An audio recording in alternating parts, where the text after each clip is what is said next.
Bom, vamos chamar o Gustavo Uribe para falar sobre esse caso, né, que chocou a todos nós, que ainda precisa, claro, da confirmação da perícia, né, Uribe, para saber se de fato os corpos, os restos mortais que foram encontrados são de Dom e também de Bruno, mas de qualquer forma as evidências são muito grandes, né, para que isso de fato seja verdade, infelizmente, né, e esse caso, né, Uribe, ele joga a luz para um problema que a gente tem muito antigo, né, e é um problema muito grave que a gente tem aqui, lá naquela região do Vale do Javari, né, enfim, toda a região amazônica, mas lá especialmente porque lá também vivem, a região que mais vivem povos indígenas isolados do mundo. Então, é uma região bastante preservada, do ponto de vista que tem muita vegetação e que tem muito crime também por lá, né? Tráfico de drogas, pesca ilegal. Inclusive, foi esse um dos motivos que o Pelado, né, conhecido como Pelado, que é o Amarildo, falou que teria matado, o motivo que teria matado o Dom e também o Bruno.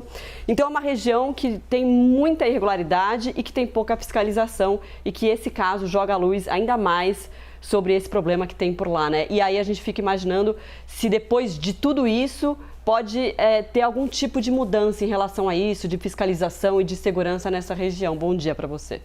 Bom dia a todos, bom dia Marcela, bom dia Jairo. Uma notícia bastante triste e onde falta o Estado, falta a lei não é cumprida. E o que acontece nessa tríplice fronteira? Você tem o narcotráfico, você tem atividades ilegais em terras indígenas que deveriam ser protegidas e é justamente o que Bruno Pereira e Dom Philips faziam. Eles tentavam prestar solidariedade a esses indígenas e evitar as atividades ilegais.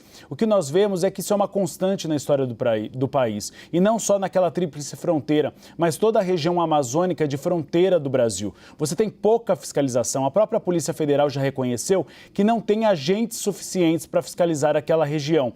Fronteira já é difícil fiscalizar. Fronteira numa área de floresta abundante e ainda de mata fechada, é mais difícil ainda. O presidente Jair Bolsonaro, no início, chegou até a falar que eles não deveriam estar nessa área, mas não é normal que um brasileiro ou um estrangeiro não possa circular no país. E o Estado brasileiro tem de garantir a segurança de todos aqueles que residem ou visitam o Brasil. O governo federal demorou para ajudar nesse processo de buscas, de dar contingentes de buscas, mas, claro, o presidente Jair Bolsonaro tem razão, não é culpa dele. A gente viu em 2005, por exemplo, o caso da missionária americana Dorothy Stein, que morreu no Brasil também por atividades ilegais. Na época era o governo do ex-presidente Luiz Inácio Lula da Silva. E também você teve críticas ao presidente de plantão.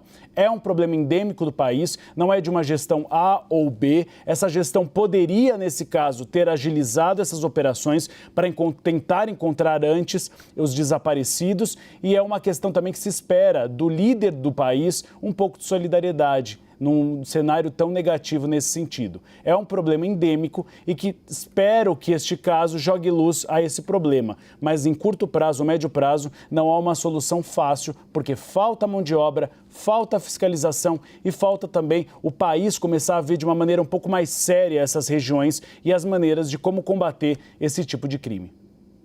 Inclusive, né, Uribe, você falou do governo federal, a fala do presidente Jair Bolsonaro, né, muita gente não gostava dele, se referindo ao jornalista inglês, é como se a vítima fosse culpada, né, por estar numa região em que ele estava denunciando crimes, mais uma região perigosa. Mas ele devia ter atenção de estar naquela região.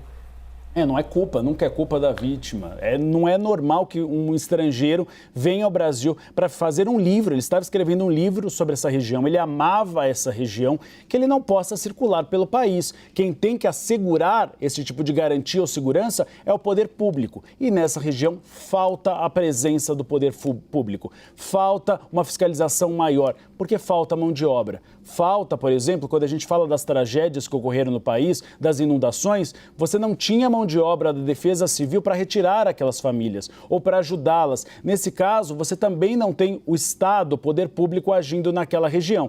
Quando você não tem o poder público, o crime acaba mandando naquele cenário. E é isso que acontece nessa região.